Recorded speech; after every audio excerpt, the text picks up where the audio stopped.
14. jūlijā Vides aizsardzības un reģionālās attīstības ministrs Edmunds Sprūčs reģionālajā darba vizītē apmeklēja Daugavpils novadu, lai klātienē koordinētu iespēju Latgale plāna ieviešanu, kā arī pārunātu pašvaldību apzinātās iespējas izmantot šajā plānā pieejamo finanšu atbalstu. Tuvāko nedēļu laikā tiks vērtēti projekti, kurus Daugavpils novada pašvaldība pieteikusi izskatīšanai rīcības plāna ietvaros. Jāskatās, kā Daugavpilī ir izdevies nopozicionēt tos projektus, kurus viņi pieteikuši, bet tas uzsvars gan pašam rīcības plānam, gan arī projektiem ir tieši uz darba vietu radīšanu un uzņēmējdarbības attīstību un atbalstu visā reģionā. Ministrs apmeklēja koģenerācijas staciju Skaista, iepazinās ar biedrības Daugavpils izplatnēcēju sporta klubs dalību lidlaukā Grīva, kā arī novada nozīmes attīstības centra Svente infrastruktūru. Ministrija līdz rudenim plāno sagatavot grozījumus likumā par pašvaldībām, lai samazinātu deputātu skaitu un paredzot aizliegumus konkrētu amatu savienošanā, novērstu iespējamo interešu konfliktu. Taču tas nav vienīgais jautājums, par kuru būtu jādiskutē. Es gribētu pieminēt likumprojektu par pašvaldību referendumiem. Tas ir likumprojekts, kas ļauj iedzīvotājiem nozīmīgos jautājumos savākt parakstus un ierosināt referendumu, kā arī pašai pašvaldībai dod tādu leģitīmu iespēju savā pašvaldībā organizēt referendumu par kādu jautājumu, kur varbūt pašvaldībā ir nepieciešams vai noskaidrot iedzīvotāju viedokli vai apstiprināt kādu izvēli, ko pašvaldības deputāti ir izdarījuši, bet varbūt jūt nepieciešamību leģitimizēt ar iedzīvotājiem, tādējādi padziļināt skaidrojot iedzīvotājiem, saņemot papildu mandātu.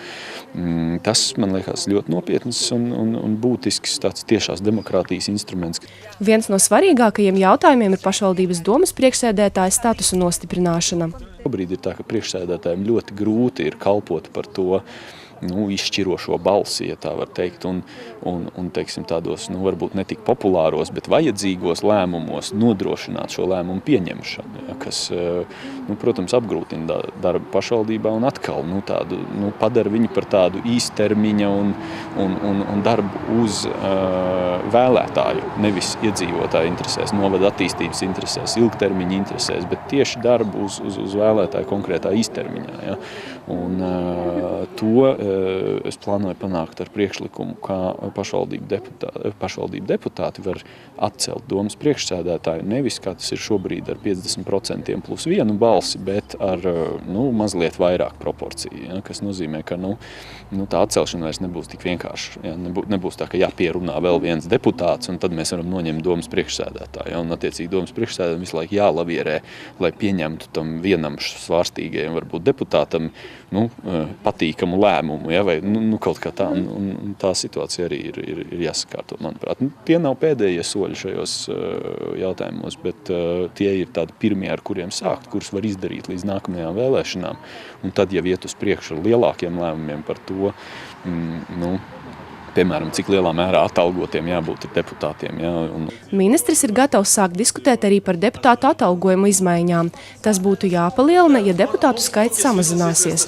Savukārt saistībā ar interešu konflikta novēršanu būs noteikts deputātiem aizliegums savienot lēmējvaras un izpildvaras amatus. Piemēram, Daugavpils novada skolas direktors turpmāk nevarēs būt pašvaldības domes deputāts.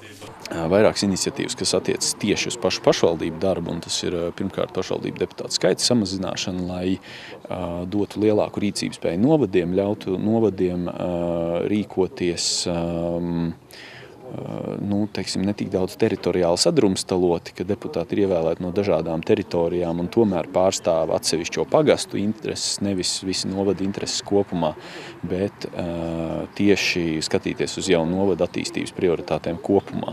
Ministres vizītes noslēgumā apmeklēja Slutišķu sāģu, kur pagājušā gadsimta 80. gados sākās Daugavpils HES būves priekšdarbi.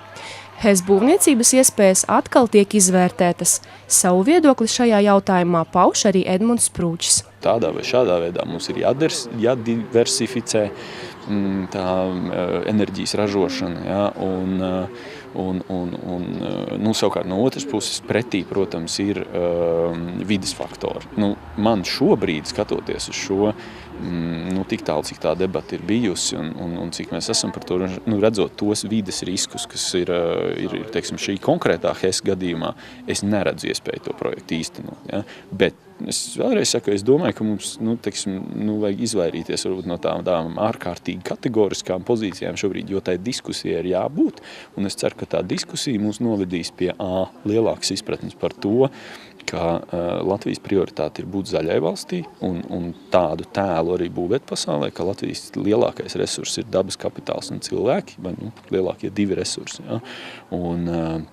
Un līdz ar to mēs spēsim arī uz šiem jautājumiem, uz enerģētikas jautājumiem paskatīties tieši no tāda viedokļa, no vides saglabāšanas viedokļa, un tāpat laikā no zaļas enerģijas ražošanas viedokļa,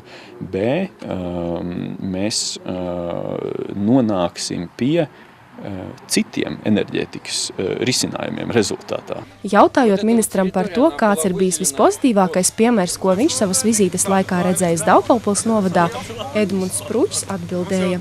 Tāda būtiskākā lieta, ko es dzirdēju tieši tiekoties ar uzņēmējiem, ir ļoti labas atsauksmes tieši par Daugavpils novada darbu ar uzņēmējdarbības atbalstu saistītās lietās, tieši kontaktos ar uzņēmējiem. Ja? Un to tik bieži nenāks dzirdēt pašvaldībās. Biežāk es dzirdu pārmetumus par neelastību, par nevarēšanu,